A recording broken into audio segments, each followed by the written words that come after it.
To all the skeptics in the comments, I promise this is my actual biological voice you're hearing, not an AI, it's 100% organic. I haven't had a firmware update in years. We are witnessing a historic event, people. We are watching a studio try to speedrun the Concorde lifecycle in record time. It's the gaming equivalent of a billionaire lighting a mountain of cash on fire, just to see if the smoke is pretty. Spoilers, it's not, it's just. Welcome to the gaming slaughterhouse. If you want to see a community come together in perfect, unified hatred, don't look at political forums, just look at the Highguard reveal trailer on YouTube. The numbers are staggering. We're talking about a ratio so lopsided it looks like a glitch in the Matrix.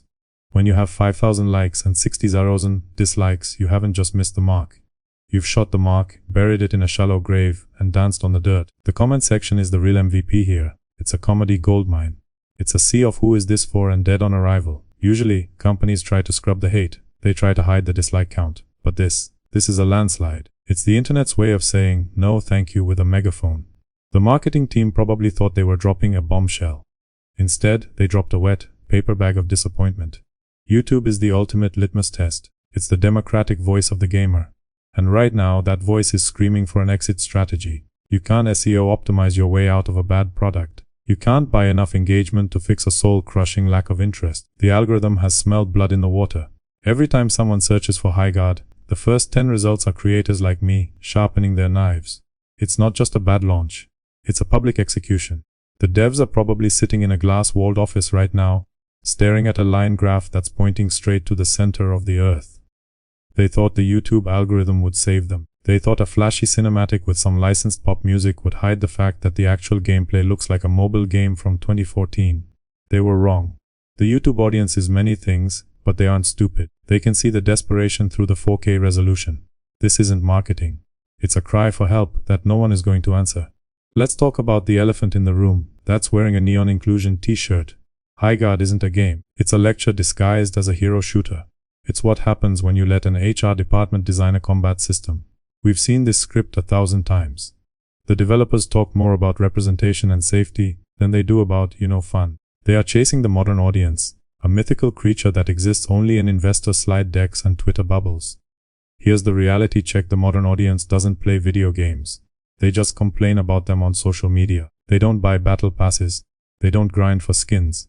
They just want to make sure the character designs are sufficiently deconstructed so nobody feels bad about their own lack of superpowers. Every character in Highguard looks like they were designed by a committee trying to avoid a lawsuit. They aren't heroes. They are corporate-approved focus group results. When you prioritize the message over the mechanics, you get a hollow shell. Players can smell a message from a mile away. We just want to shoot things and feel cool doing it. We don't want a sermon on social dynamics while we're trying to defend point B. The industry keeps trying to fix things that aren't broken. They keep trying to educate a consumer base that just wants to escape reality for an hour. Highguard is the pinnacle of this delusion. It's a 200 million participation trophy.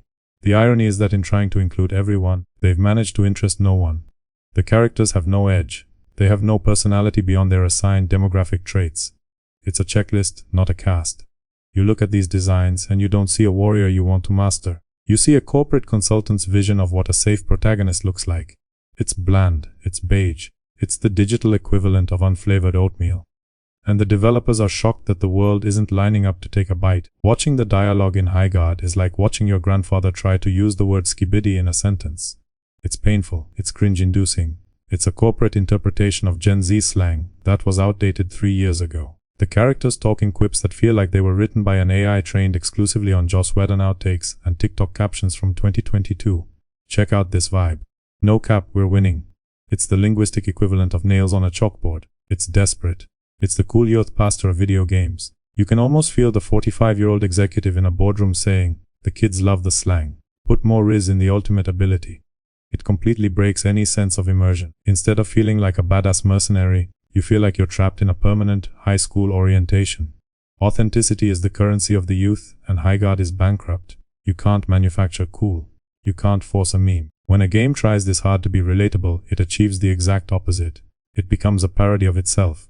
Every voice line is a reminder that this game was built by people who haven't spoken to a teenager without a barrier of glass and a legal team in a decade. It's not bussin' guys, it's a funeral. The writing is so safe and punny that it loses all impact. There's no stakes when your character is cracking a joke about their latte order while taking heavy artillery fire. It's a tonal disaster. They want the aesthetic of a gritty future, but the dialogue of a Disney Channel sitcom. You can't have it both ways. It results in a world that feels fake, populated by characters who feel like they're reading off teleprompters. If this is how the devs think young people talk, they need to leave the office more often. If you want to see the future of Highguard, look at the Twitch category right now. Or rather, try to find it. It's buried somewhere under competitive grass growing and ASMR tapping on a brick. Even the paid streamers look like they're being held at gunpoint. You can see the pain in their eyes as they try to pretend they're having a good time, while their chat is just a wall of L and resident sleeper emojis. Twitch is where games go to live or die. It's the hype machine. For Highguard, the machine is unplugged and rusting. The viewership didn't just drop, it fell off a cliff. We went from sponsored launch day numbers to abandoned indie project numbers in 48 hours. Nobody wants to watch it because there's nothing to see. It's a visual mess of particle effects and generic designs that blur into a gray sludge. The streamers know it. The viewers know it. Even the bots seem bored. When your community consists of 3 confused guys and a developer's alt account, you have a problem. You can buy the front page of Twitch for a day, but you can't buy the interest of the people. Highguard is a spectator sport for people who find watching paint dry too high octane. It's the silence that follows a bad joke at a party, and that silence is deafening. It's the ultimate ego check for a studio. They spent millions on a streamer strategy that lasted exactly as long as the checks took to clear. The moment the sponsorship ended, the streamers fled back to games people actually care about. You can't fake a scene. You can't manufacture a culture around a game that has no soul. Watching the viewer count dwindle is like watching the life support monitor of a terminal patient.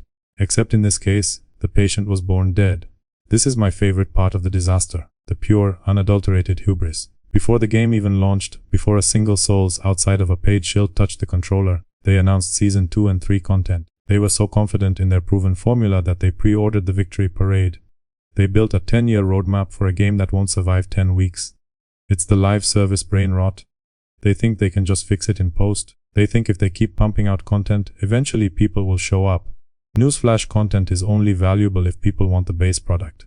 You're trying to sell me DLC for a house that's currently on fire. It's a bold strategy, Cotton. Let's see if it pays off. A narrator it didn't. Renewing a game before it arrives is the ultimate corporate FU to the fans. It says, we don't care if you like it, we've already decided this is a success. It's an attempt to manifest reality through sheer arrogance. But the market doesn't care about your roadmap. The market cares about fun. And while the devs are busy planning the Winter Wonderland event for 2027, the servers are probably being prepped for the end-of-life shutdown notice. It's the peak of the too big to fail mentality. They assume that because they spent $200 million, the universe owes them a player base. They've already spent the money on the next 3 seasons of skins that nobody is going to buy. It's a ghost ship sailing toward a waterfall, and the captain is on the deck talking about how great the buffet is going to be in 3 hours. There is no Season 2. There is only the tax write-off. Seriously, where is it? Look at the screen. Does this look like $200 million to you? It looks like a group of people spent 5 years trying to copy Overwatch, and forgot the parts that made Overwatch work. The environments are static, the animations are stiff. The UI looks like it was designed in Microsoft Word. This is what happens when money is funneled into meetings, consultants, and sensitivity readers, instead of actual game design. We are watching the death of the AA industry in real time. Highguard is the poster child for the bloated budget era. They spent so much money on the polish that they forgot to build the car. It's a shiny, expensive box, with nothing inside it. The executives are going to blame the toxic fans. They're going to blame the crowded market. They'll blame everything except the fact that they made a boring, patronizing product that nobody asked for. Every dollar spent on Highguard was a dollar that could have gone to an indie dev with a soul. Instead, it was thrown into the furnace of corporate vanity. It's a cautionary tale that will be studied in business schools for decades. Don't chase trends. Don't lecture your audience. And for the love of all that is holy, don't spend $200 million on a game that looks like it was made to be ignored. The credits are rolling on this disaster before the game is even cold. It's not just a flop, it's a monument to everything wrong with modern gaming. It's the high water mark of corporate delusion. And as the servers eventually flicker and die, we'll all remember the time a studio tried to sell us a $200 million lecture and called it a game. Goodbye, Highguard. We'd say we'll miss you, but that would be, no cap, a total lie.